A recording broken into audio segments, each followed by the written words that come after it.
Olá, sejam bem-vindos ao Check-up Saúde. Eu sou a Alice Sarcinelli e essa é a sua conexão com os maiores especialistas em saúde do Espírito Santo. Gente, hoje a gente vai falar sobre saúde do ouvido. Quem já sentiu dor de ouvido sabe como ela é inesquecível. Mas ouvido também tem a ver com labirinto, labirintite. Você já ouviu falar? E com muitas outras questões. Será que pode ou não pode usar cotonete? Pode limpar o ouvido? Sensação de ouvido entupido, zumbido? É muita dúvida. Por isso trouxemos aqui nossos especialistas. Seja bem-vindo, Dr. Juliano Luque, otorrino. E Alice, prazer estar aqui com vocês. E doutora Carolina Nhoque, fonoaudióloga. Seja bem-vinda, doutora Carolina. Obrigada, Alice, pelo convite. É um prazer estar aqui. Doutor Juliano, uma dúvida muito comum. O que é ouvido, o que é orelha? É tudo a mesma coisa? É parecido, né? Muitas pessoas chamam de orelha o pavilhão auricular, que é essa estrutura que a gente enxerga aqui fora. Onde a gente pendura o brinco. Onde pendura o brinco e apoia o óculos. E agora as máscaras, as né? Máscaras. E o ouvido seriam as estruturas mais internas, que a gente divide em ouvido externo, que é o conduto auditivo, ouvido médio, onde estão os ossículos da audição, e ouvido interno, onde está o labirinto da audição e do equilíbrio. A nômina técnica correta é orelha, então a gente fala orelha externa, orelha média e orelha interna. E essa estrutura é o pavilhão auricular. E vamos falar de todas essas funções aí, dessa orelha então toda, desde a parte interna até a externa. Por que é tão importante o ouvido, além de ouvir, é claro? O ouvido tem basicamente duas funções, né? O ouvido humano, que é a interação social, né? Ouvir, se comunicar com o mundo, é um dos sentidos, e também o equilíbrio.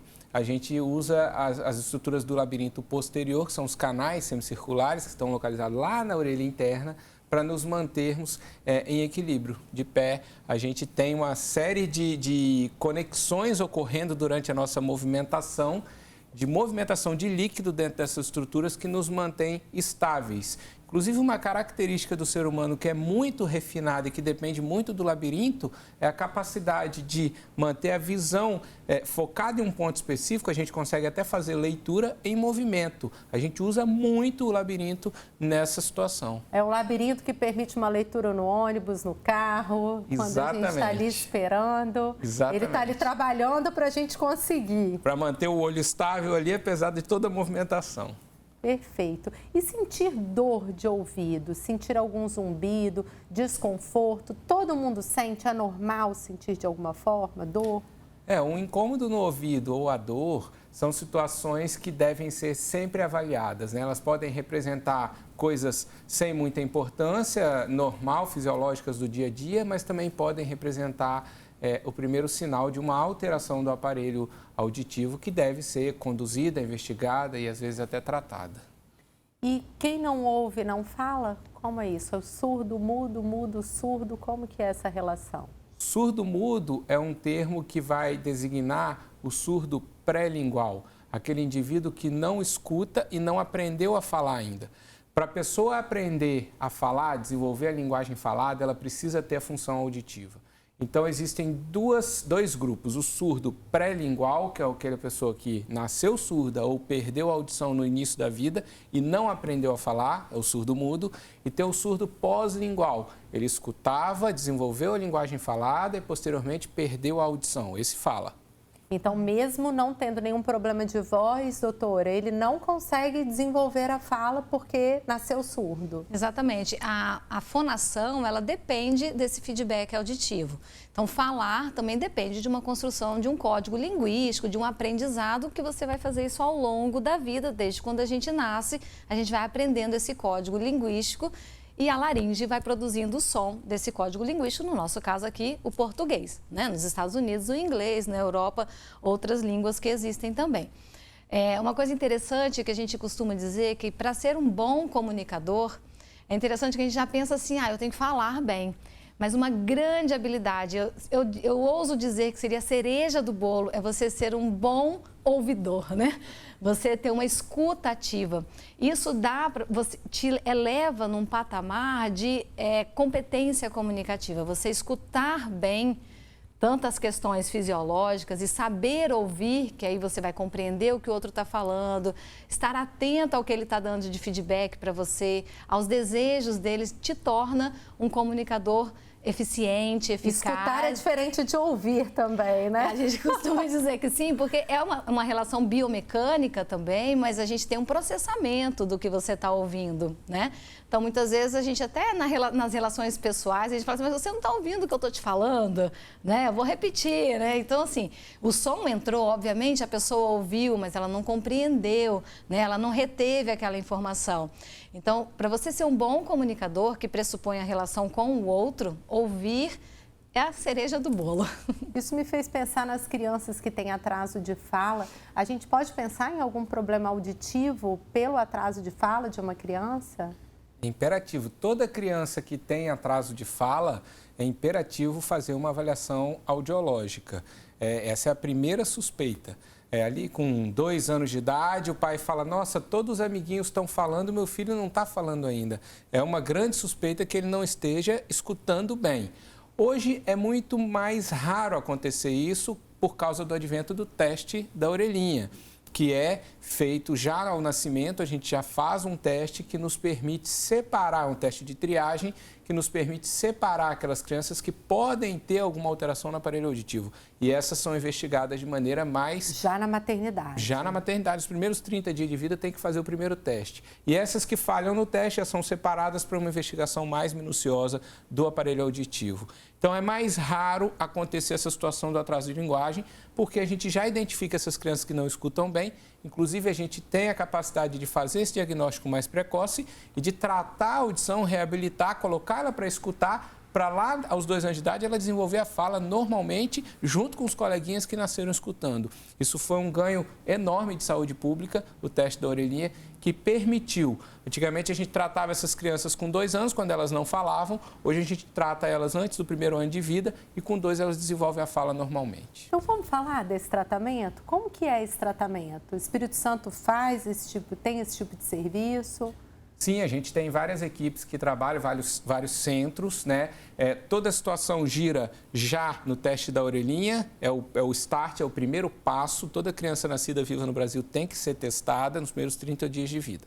A partir do momento que a criança tem alguma alteração nesse teste inicial, ela entra num protocolo de testes mais específicos e é possível a gente fazer um diagnóstico de qual é o tipo de perda auditiva, qual é a intensidade, o grau, e aí a gente vai orientando uma série de tipos diferentes de tratamento. Então, cada criança tem um tipo de perda e uma intensidade de perda. Isso vai definir qual é o tratamento adequado para ela escutar bem. E a partir daí, entra muito terapia ocupacional, fonoterapia, de reabilitação, para a gente desenvolver essa capacidade de escutar, processar e entender o sentido dos sons, né? A gente escuta um barulho, mas saber o sentido do barulho passa pela inteligência, pelo cognitivo. É uma coisa que a gente adquire esse conhecimento. Então, a gente precisa desenvolver isso aí. Naturalmente, todos os tipos de perda, tanto quanto onde está localizada a alteração no ouvido, também em relação à intensidade, tem diferentes tipos de tratamento. Interessante, Alice, que é um trabalho belíssimo do fonoaudiólogo dentro dos hospitais, até orientar a população mesmo que está... públicos? Mesmo público. Então, tem força de lei, o teste da orelhinha tem que ser feito, nenhum neném sai da maternidade sem ter realizado. Então, essa é uma informação muito importante para que o paciente, a mãe, né, exija esse teste dentro do hospital. Então, serviços públicos, privados, o fonoaudiólogo faz esse teste, já começa ali... Lógico, a gente trabalha com a amamentação também junto, e o teste da orelhinha vem no pacote para realmente a gente conseguir minimizar o impacto, porque o impacto disso na vida do paciente é gigantesco. É porque até que se descubra, né, que aquele Sim. bebê, na verdade, o problema não é ouvir, então é fantástico. E isso tem um impacto lá na frente, na fase educacional, então assim, para ler, escrever, alfabetizar. Então, se ele tem um déficit auditivo, então é uma cascata. Então, realmente, como o doutor Juliano colocou, foi um ganho para a saúde pública extraordinário, e a gente tem isso de uma forma muito consistente aqui no estado. Então, que a população realmente exija o teste da orelhinha feito pelo fonoaudiólogo ainda na maternidade e faça todo o protocolo. Se não passou no primeiro teste no primeiro rastreio, faz o segundo, porque existem algumas situações que não é o diagnóstico já de surdez, mas tem que ser esgotado outras questões que podem estar, né, algum líquido, né, alguma situação no ouvido. Então, tem que passar pelo protocolo. E é difícil, né, identificar quando a criança está com dor de ouvido. A minha mãe sempre ensinava, aperta e vê se ele faz. É assim que a gente identifica se a criança está com dor de ouvido? Esse sinal é um sinal típico quando a orelha externa está acometida. Quando é uma otite externa, uma dor do conduto auditivo, quando a gente comprime essa região, que é o tragus. E faz um chicote, né? Faz um estímulo doloroso. Nem sempre vai funcionar se o acometimento for um pouco mais profundo no ouvido, na orelha média, por exemplo. Então, apertou, doeu, certamente tem uma inflamação. Mas você pode apertar, não doer e estar inflamado, só que não é externamente, é internamente. Exatamente, que inclusive pode ser até mais comum essa situação. E por que acontece a dor de ouvido? Então, na criança, essa situação mais comum que eu citei é a otite média, aquela que ocorre atrás do tímpano, ali onde estão os ossículos da audição. Essa situação, a criança é bem predisposta a isso em função da ventilação e do canal de drenagem do ouvido, que tem íntima relação com o nariz. A criança tem uma cabecinha muito pequena, esse canal ele é mais curto e também tem uma conformação um pouco mais horizontal, que facilita em algumas situações a contaminação da orelha média por secreção do nariz e da garganta, que são contaminadas por natureza. Um hábito que pode predispor muito a infecções de ouvido de repetição em crianças pequenas é o hábito de amamentação inadequada, a posição de mamar inadequada. É muito importante isso, os pediatras sempre orientam já ali nos primeiros cuidados às mães. É muito importante na hora da mamada a criança não estar deitada, porque se ela mamar deitado, aquele leite que passa ali pela garganta que é contaminado pode entrar no ouvido e levar a infecções. Então essa conformação, essa anatomia da criança predispõe a isso. À medida que a criança cresce, acaba esse problema de uma certa forma. É muito importante a gente saber orientar e estar atento à população em geral a não deixar as crianças mamarem, seja mamadeira, seja no seio da mãe, não mamar deitadas.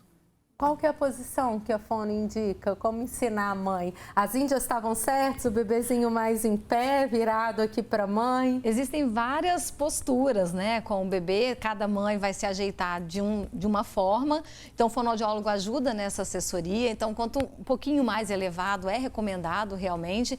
Mas, além da postura, é importante também a pega, né? A gente orientar que a pega, né, da boquinha do neném no seio materno seja de uma forma bem perfeita, completa, para conseguir fazer aquele movimento de sucção e realmente não ferir a mama da mãe e conseguir realmente extrair o leite no movimento de sucção correto, né? Então, um pouquinho mais elevado, mas existe a postura mais sentadinha, né? Outros apoiado no braço. Mas, inclusive, assim, não só na amamentação no seio materno, mas também em mamadeiras, né? A gente acha que isso aí é o que é o mais complicado, porque às vezes está todo mundo com sono ali, vamos dar a mamadeira para dormir. Eu acho que é o pior cenário, né? E a piscina é um vilão? A gente está aí, né? Saiu de um verão quentíssimo, todo mundo aqui em Vitória. O Espírito Santo tem muito costume, esse litoral nosso enorme, praia, piscina. Tem correlação mesmo com dor de ouvido? Tem. O hábito aquático mais profuso, ele pode levar à alteração da pele do canal. Aí nós já estamos falando da otite que ocorre mais na orelha externa, no conduto auditivo. Essa vai ser mais comum em nadadores, em atletas que treinam muito tempo na piscina, pessoas que têm o costume de tomar muitos banhos e aí acaba entrando muita água no ouvido. Sim, pode haver uma alteração e predispor a otites. É importante esclarecer que o ouvido humano ele foi concebido para a água entrar e sair sem muito prejuízo. Então, não é obrigatório fazer nenhum tipo de proteção do conduto quando a gente vai tomar banho, vai nadar, vai na piscina ou vai na praia. Mas alguns pacientes têm uma predisposição e quando ocorrem esses eventos têm otites externas e aí a gente pode orientar especificamente alguns casos a essa necessidade. Mas não é regra que precisa proteger o ouvido da água. A água pode entrar no ouvido e sair. Um fator que leva a água a ficar presa dentro do ouvido com muita frequência é o acúmulo de cerume. Então, tem pessoas que vão à praia ou que tomam banho e saem e ficam lá dando 3 pulinhos, batendo na cabeça. Pode.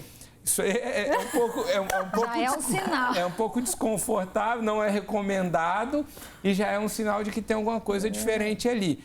Mais comumente, acúmulo de cerume. A nossa orientação sempre vai ser buscar uma orientação, uma avaliação, e aí o médico, seja um clínico da unidade básica de saúde, ou seja, até o especialista otorrino, vai poder orientar um tratamento adequado para resolver a situação.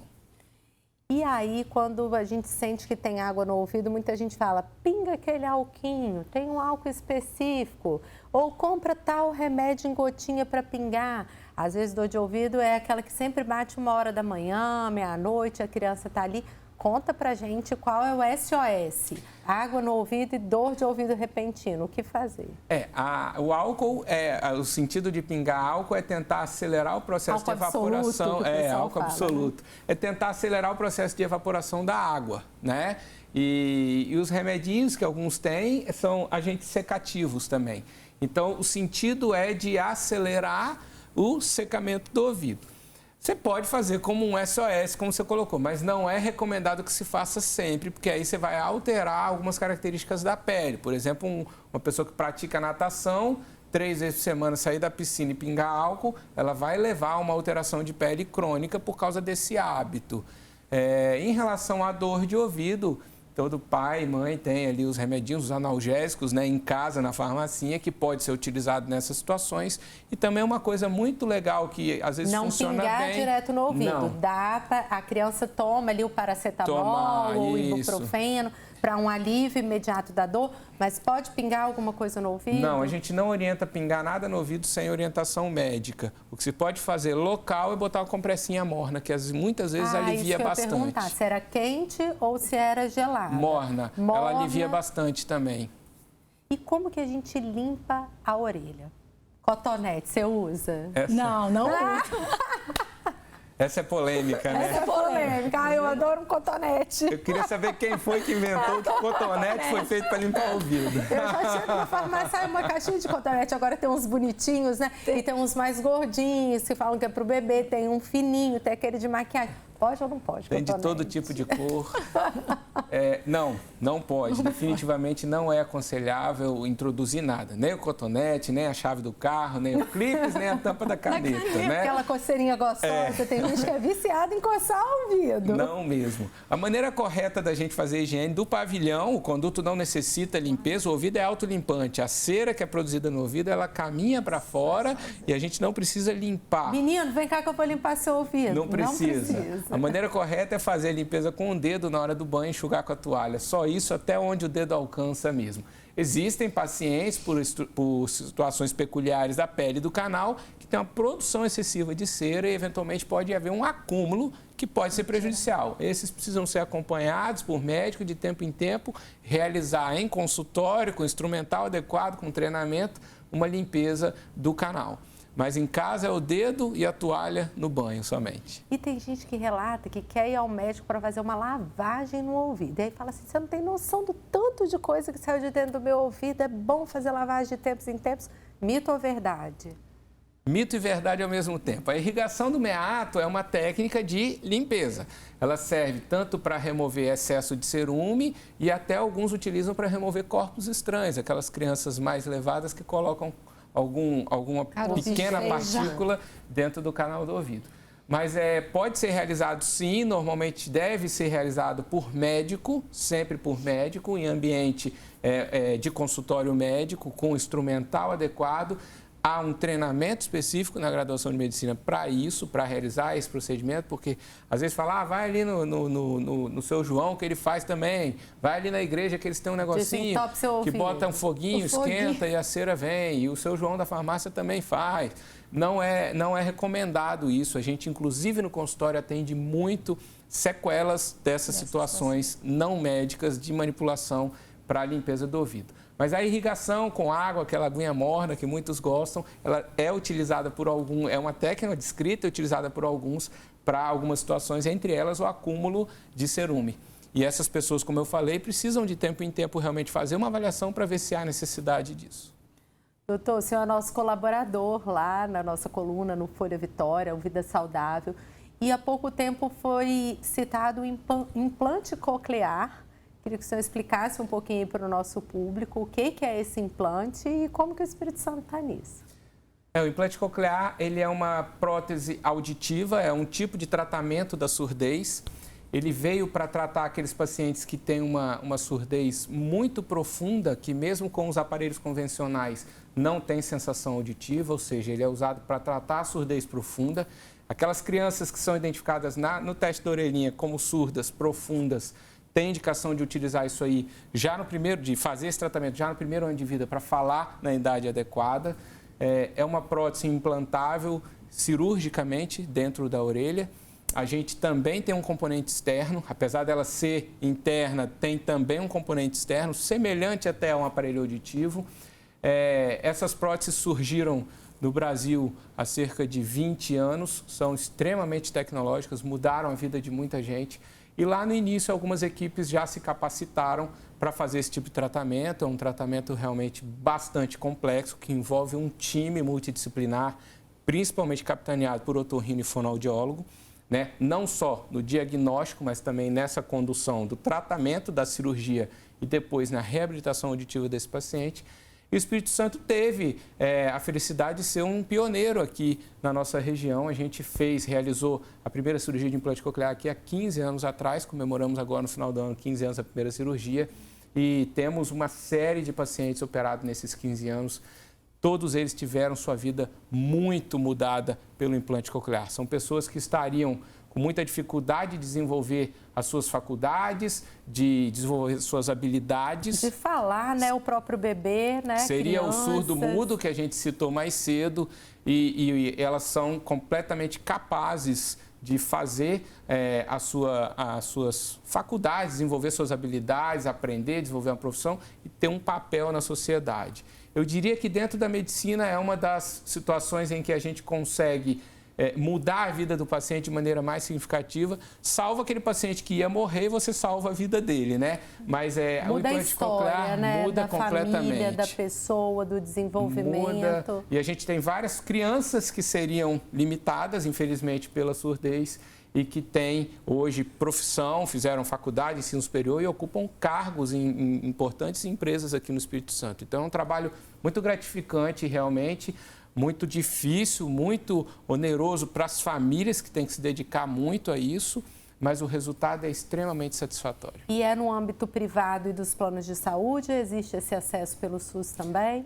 A gente tem no Espírito Santo os dois modelos. Começou no âmbito privado, nas operadoras de saúde, entrou no rol ali mais ou menos pelo ano de 2010. Do que é obrigatório o plano de saúde ofertar. E aqui, talvez há uns 4 anos também, lá no Hospital das Clínicas, existe uma equipe que drena esses casos pelo SUS e eles têm uma determinada rotina de uma quantidade de cirurgias que eles fazem para poder tratar esses pacientes que vêm do SUS, das equipes de regulação.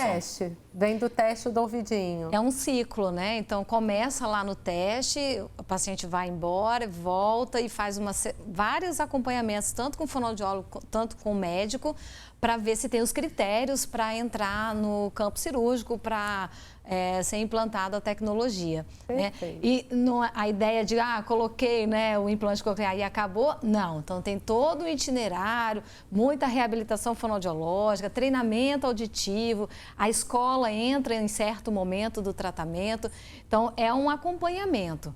Né? E o sucesso acontece, a gente vê realmente os pacientes sendo beneficiados e realmente conseguindo trilhar a vida deles como ouvintes e como pessoa que consegue desenvolver suas habilidades e produzir socialmente com as famílias também, né? Perfeito, gol do Espírito Santo, gol aí da nossa equipe do Hospital das Clínicas também, parabéns, doutor Juliano.